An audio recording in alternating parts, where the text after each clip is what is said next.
Geçevirin ışığında büyüdü o. Elmar Nərimanoğlu vətənə məhəbbət dolu.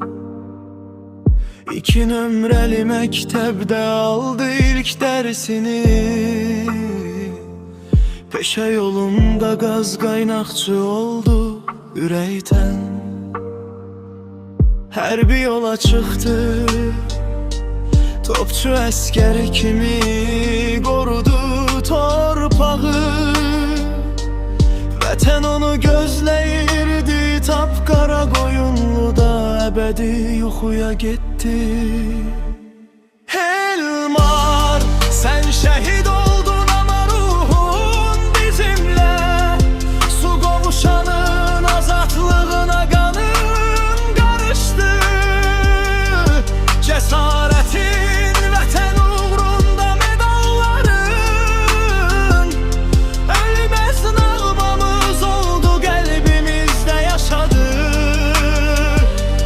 Elmar, sən şəhid oldun ama ruhun bizimlə.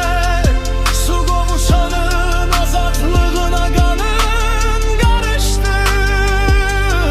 Cəsarətin vətən uğrunda medalların ölməz nağmamız oldu, qəlbimizdə yaşadı. O gənc yaşda qurban verdin canını,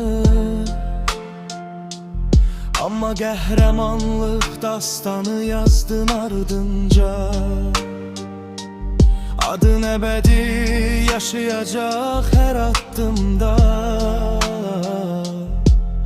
Elmar, sən bizim ürəyimizdə işıq kimi yanırsan. Elmar,